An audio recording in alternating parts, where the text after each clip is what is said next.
There are very few things that will put a stop to our plans, quite like a depression. Now, in this video, I'm going to introduce you to five of the hidden gifts of depression. And I'll say at the outset, a valid criticism of this would be that I am romanticizing depression. So I want to make very clear that I will be not speaking about depression, sort of meta to depression. I'm going to be speaking of depression. Because over the course of my life, I have suffered through numerous depressions. I am no stranger to that downward aching experience, no stranger to despair and suicidality. So again, I'm not going to be speaking about depression from some kind of clinically detached place. I'm going to be speaking of and from depression. And it's my belief that a great deal of what we consider to be matters of mental health these days are actually better understood as matters of soul sickness and spiritual degradation. And I think you're going to have a much better idea of what I mean by that when we take a look at these five hidden gifts. So I'll say that depression reminds us of five things. The first of these is that it reminds us of our mortality. If you have been through a depression, you'll know that it is like a death, or at the very least, it's like being one of the living dead. And this deathly perspective is actually one of depression's greatest gifts. And we'll see that the other four gifts, they come downstream of this reminiscence of our mortality. When we have an experience likened unto death, when we have an experience of being one of the living dead, it by necessity invites us to reflect upon our death. It reminds us that all of this eventually is going to come to an end. And as a result, it gets us thinking or imagining in terms of the ultimate significance of things. When we are depressed, we may start to ask, well, what's the point of any of this? And that's a very important question to take seriously, if not literally. When we ask, what is the point of this? We do start to invite a reflection upon the significance of this, whatever this is. We invite some question as to what's the bearing of this upon my ultimate and inevitable death?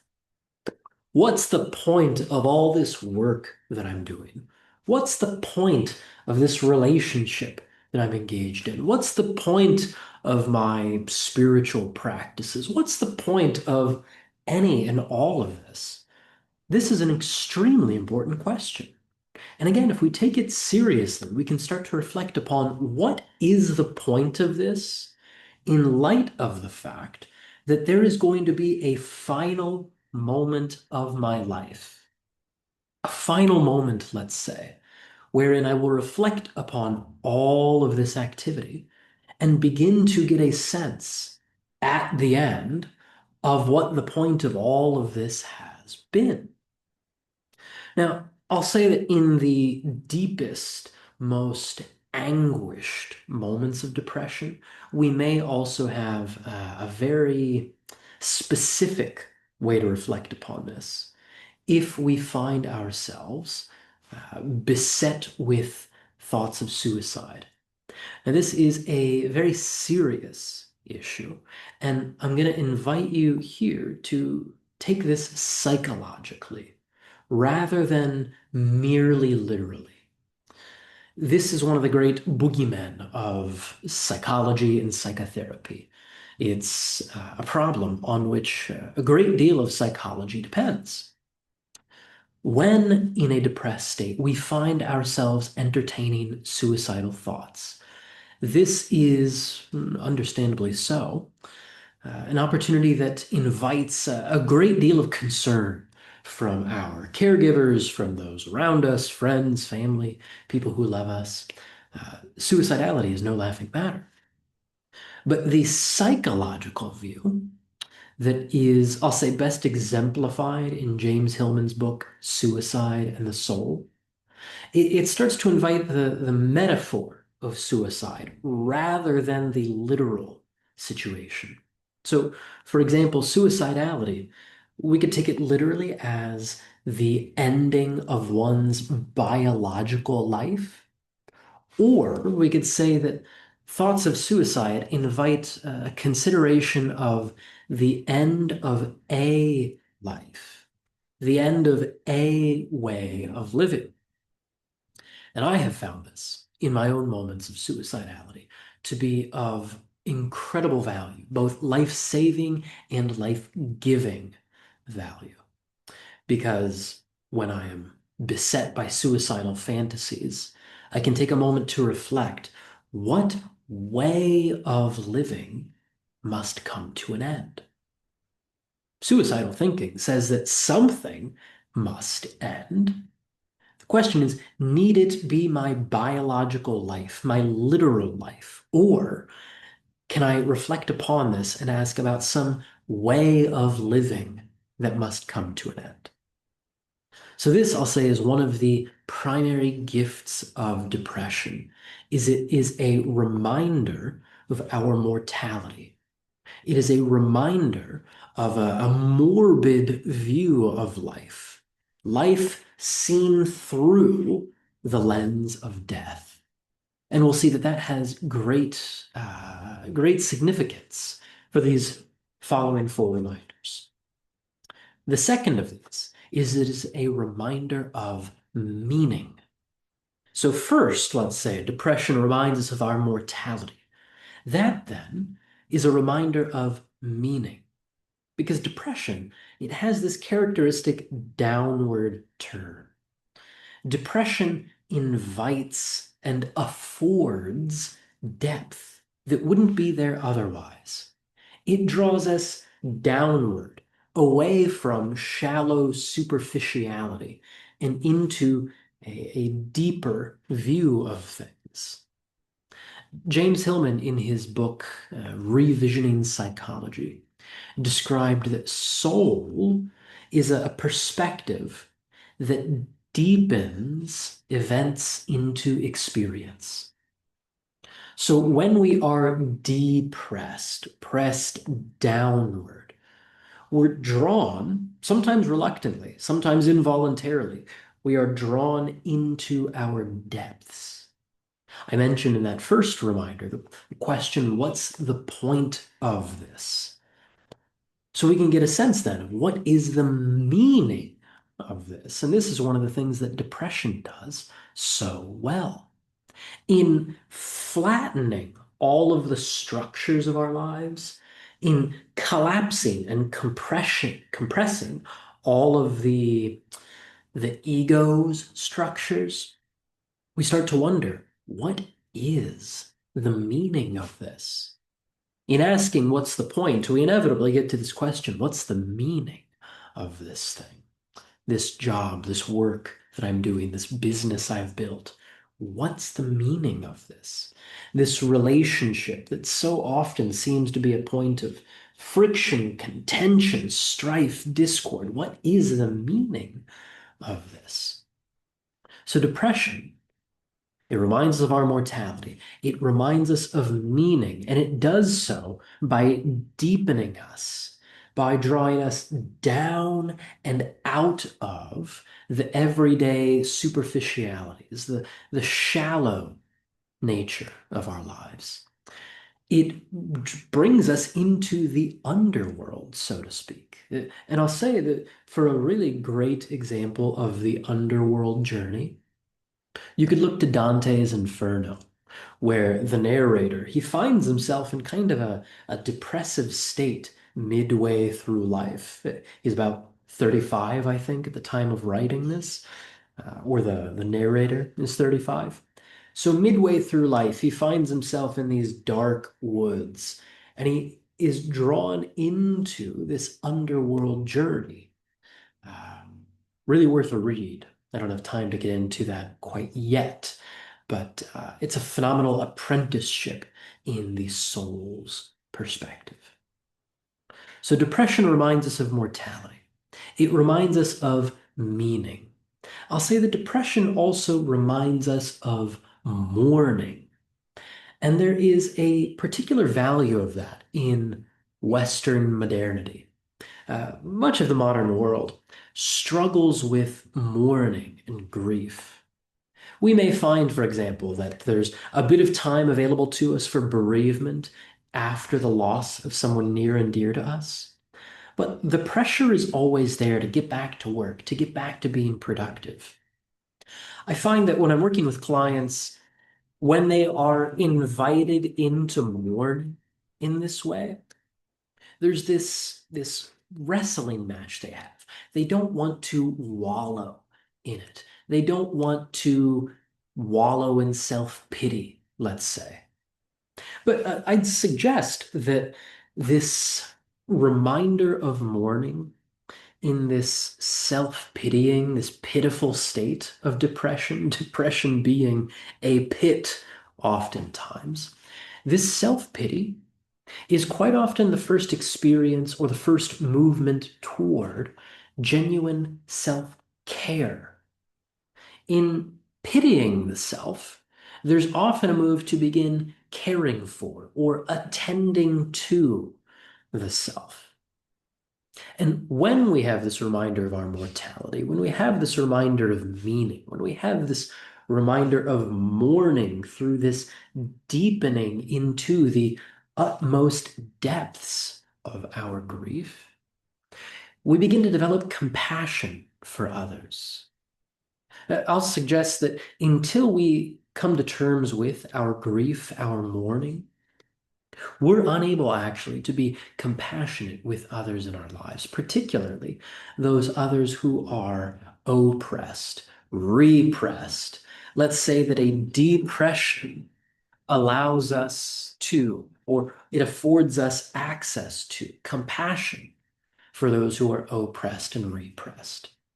Now, let's say that in particular, the depressive experience for many of us, it is it's a view of life that is quite at odds with what is often our privileged position of things. It draws us reluctantly downward to the view that's had of those who are not in positions of privilege, who are not in positions of power. It is an oppressed, a repressed, a depressed view of how it is to live. And so when we are depressed, this draws our attention again inward and downward.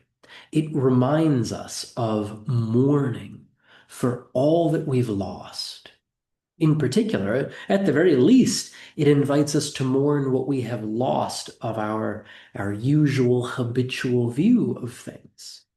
I mean, how easy is it to fail to appreciate how good we've actually got it until we realize how bad it can get? When we find ourselves drawn downward in a depressive experience, we can begin to mourn the loss of that which we had previously failed to appreciate. And again, I'll suggest that this reminder of mourning, it, it's a doorway to compassion for the rest of the world around us, the rest of the living world, both the people that we meet day to day and the places that we spend our time. When we are keenly aware of or we work through our experience of mourning, it, it softens our heart to the people and places that we encounter day to day. We become more sensitive to the real suffering going on in the world around us. And when we can be compassionate in that experience, it allows us to take part in the soul of the world more and more readily. It becomes more available to us to find the little ways that we might make someone's day, if not a little bit better, at least a little less miserable. So that I'll say is one of the great gifts of depression, is it grounds us in the shared suffering of the world, the people and the places of the world. So depression reminds us of mortality. It reminds us of meaning.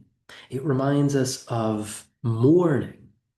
I'll say that depression also reminds us of minima.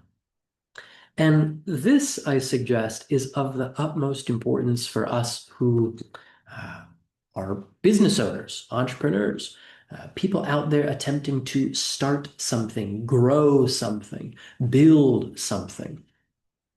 It's very easy for us to fail to appreciate minima and to focus so much on maximizing profit, maximizing exposure, maximizing reach. Boy, there's a line in Jules Verne's novel Around the World in 80 Days. The protagonist, Phileas Fogg, he says, a well-used minimum suffices for everything. That line has always stuck with me. Back when I was more in the world of somatics and embodiment and movement practice, I had a skeleton with me for anatomical demonstrations. Those of you who've been following my work for a while, you'll remember the videos where the skeleton was always there in the background. Well, I named the skeleton Phileas for this particular reason. It was a reminder for me every day that a well-used minimum suffices for everything. And boy, depression does remind us of the minimal view of things. When you are depressed, boy, there is not much left over. There is very little to spare. And so when we're depressed, it gives us a view of the bare essentials. What is the minimum that is absolutely necessary to keep a life going?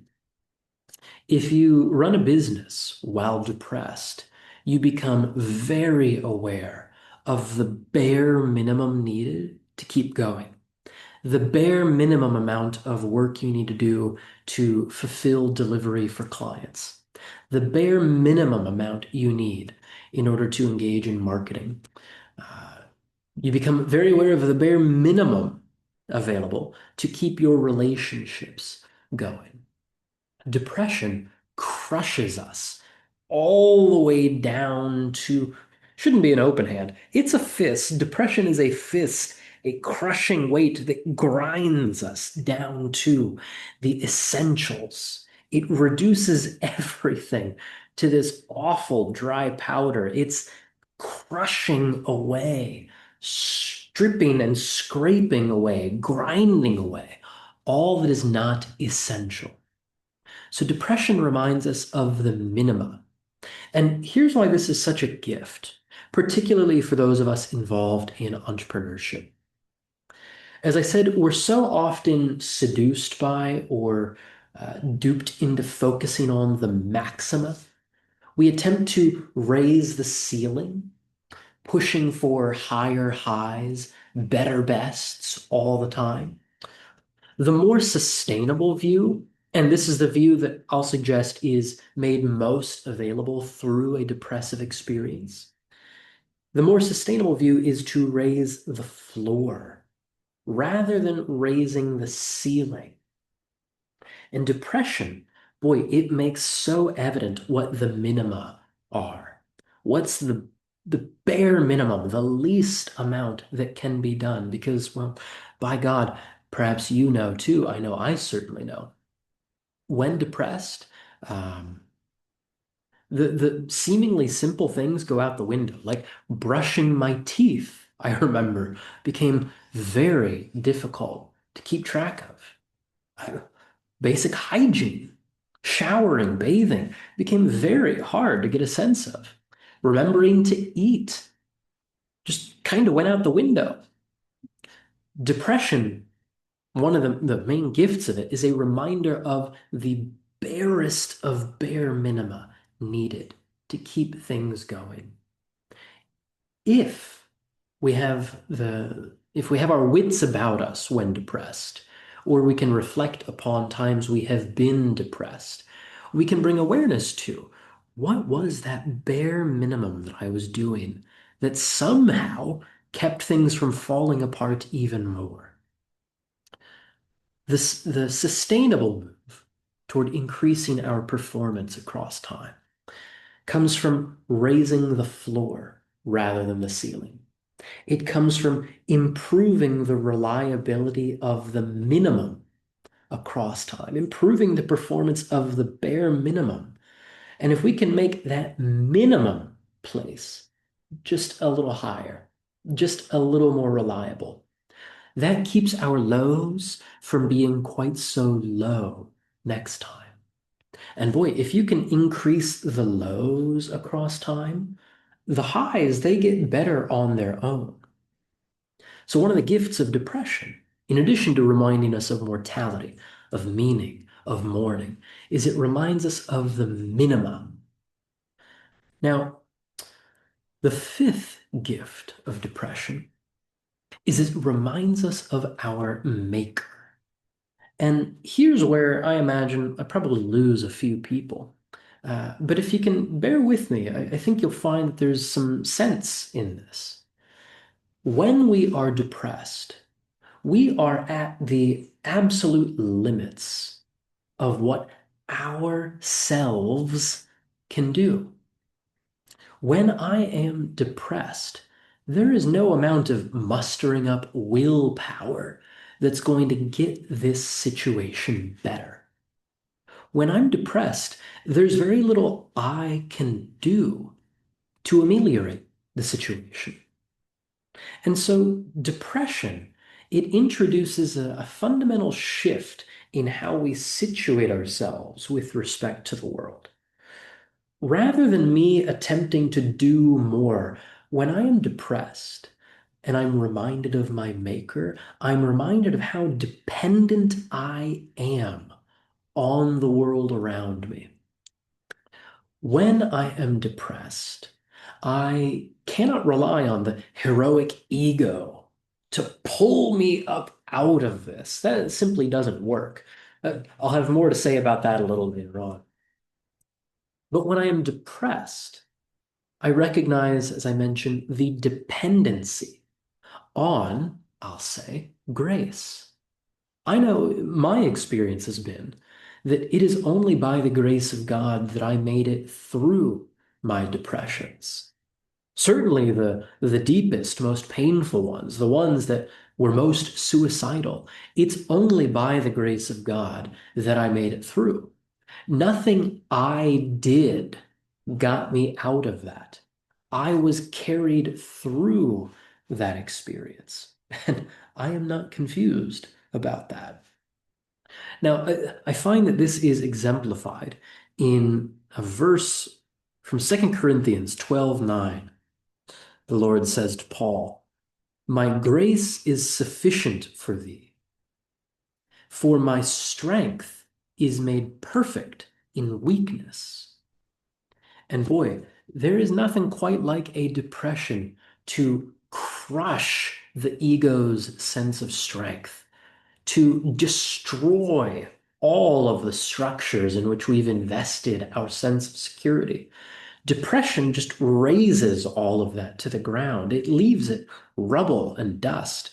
And in that so weakened place, we recognize, I don't know what to do. I'm I'm helpless. I'm hopeless. And so what now?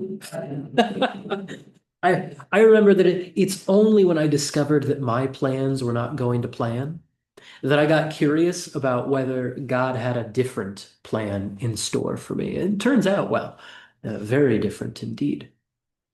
So depression, in reminding us of our Maker, it it does away with hope, or I should say, it does away with hope for our own ability to save ourselves.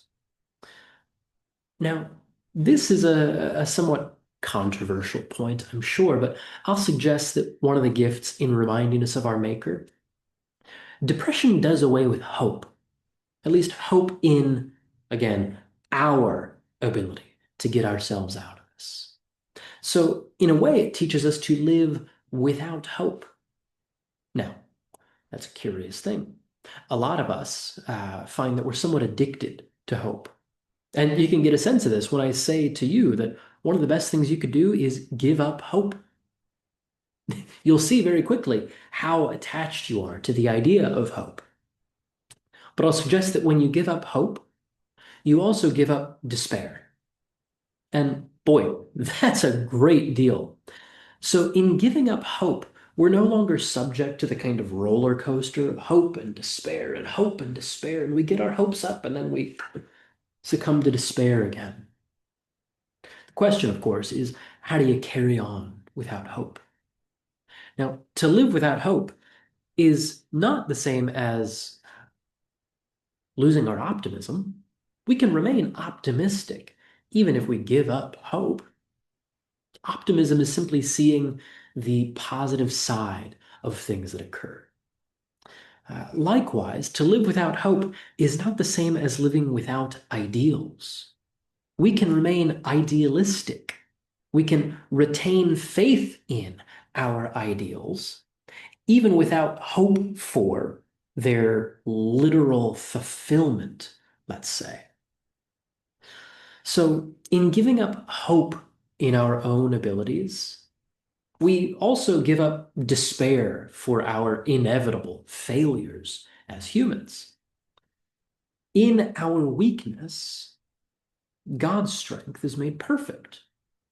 And a depressive experience in forcing us to give up our sense of self, reminding us of our mortality, our meaning, our mourning, all of this, it draws us downward to the very lowest point. We find our rock bottom quite often in a depressive experience. That can be a powerful reminder of our Maker when we recognize that nothing we do can get us out of this. We can yield to the one who made us to be gotten out of this without all of the pressure for us to get ourselves out of it. So these, I'll say, are the 5 gifts of depression, the reminders it gives us of our mortality, of meaning, of mourning, of minima, and of our Maker. So the question may be, I'll check my notes to see how I'm doing on all the material I had hoped to share here. The question then is, what do we do with this? And I'll start with what not to do. What not to do when we're depressed? We can broadly call the allopathic approach, which is a kind of dissimilar approach. The allopathic approach to depression attempts to get us out of it as quickly as possible. But what is the allopathic approach? Well, it's to cheer up, to raise your spirits, to elevate your mind, your mood, your consciousness, your energy, your vibe. You can see there's this preoccupation, this fixation on upness in the allopathic approach to depression. The allopathic approach is, generally speaking, unwilling, or we might say it is unable, curiously enough, to tolerate the depressive downward turn. The allopathic approach is utterly intolerant of depression. And we see that depression itself, it reveals through the responses to it, it reveals what a manic state society is in. It's always up. It's always better. It's always growing. It's this frantic, frenetic, frenzied move up. Whereas depression is down, it is slow, it is still, it is utterly unproductive. So the allopathic approach has such a hard time tolerating depression. I'll say depression is hard to tolerate. Working with depression is one of the most difficult things for most psychotherapists because many psychotherapists have their sense of security invested in getting the patient better. If I don't get you better, ugh, what does that mean about me? So therapists will often become angry, furious at depressed patients who seemingly refuse to get better. We can see what a fixation we have socially on better and up and cheery and bright, all of these things that depression just collapses. So I'll say that shame and anxiety often fuel the allopathic approach. We are ashamed of our depression. We are ashamed to be seen as depressed. And we are terrified or dreadfully worried that this will last forever. That's a kind of anxious fixation. It's a negative prediction about how the future will go. Boy, if I don't get myself out of this, if I don't cheer up, if I don't raise my vibe, if I don't elevate my consciousness, then I'm going to be down here forever. That makes some artificial claim to how the future will go. And it's an incredibly anxiety provoking kind of thought. So when we are ashamed to be seen as depressed, when we are worried about our depression, we're unable to tolerate the depression itself. And Lord knows, we often make the situation of being depressed is hard. It's difficult. We make that difficult situation even worse by layering on shame and anxiety and telling ourselves we shouldn't be this way. We can see that the allopathic approach is fundamentally opposed to the reality of depression. The allopathic approach says it should be something other than what it is, that you shouldn't be depressed. And yet, well, the reality is you are depressed. So all of these thoughts about how reality should be, let's just bracket those entirely. They are opposed to the reality of the situation.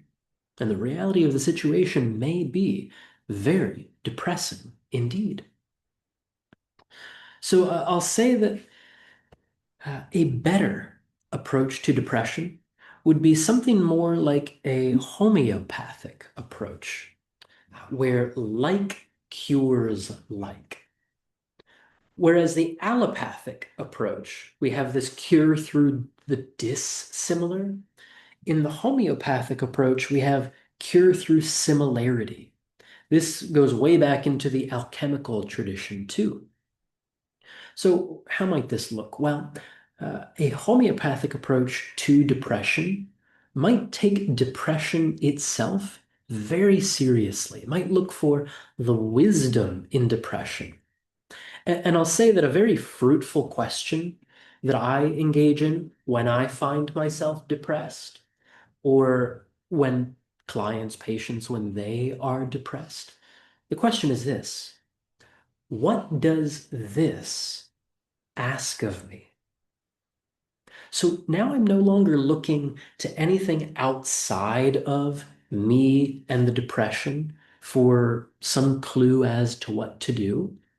I'm staying true to the depressing scenario, and I'm actually deepening into it. I am taking root in the depression itself to learn what it asks of me. This is a very difficult move to make when we are ashamed of depression, when we are anxious about our depression. This is, frankly, it's a very countercultural maneuver to make because so often we're busying ourselves trying to make depression go away that we almost can't bear to ask the question, what does this ask of me? Now, In asking the question, I'm asking without hope. Again, going back to Dante's Inferno, uh, written over the entrance to the underworld was the phrase, "Abandon all hope, ye who enter here," which is to say that the underworld journey necessitates that we give up hope. We give up the ego's hope. And in doing so, we inevitably find a more enduring hope. We move from hope of the ego to faith in ideals. So when I ask a depression what it asks of me, boy, what does depression ask of me? If I reflect upon times when I've asked that of a depression, it asks me to slow down. It asks me to listen. It asks me to let it be. It asks me just for space. It asks me just for attention. It asks for hospitality. It asks me for receptivity. It asks me for patience. Ooh, boy, and patience is an interesting word. And we have this idea of patience involving temporality. Etymologically, patience relates to enduring and suffering, bearing, tolerating. So depression does often ask me for patience. It asks me to become patient and to become a patient. So these moves are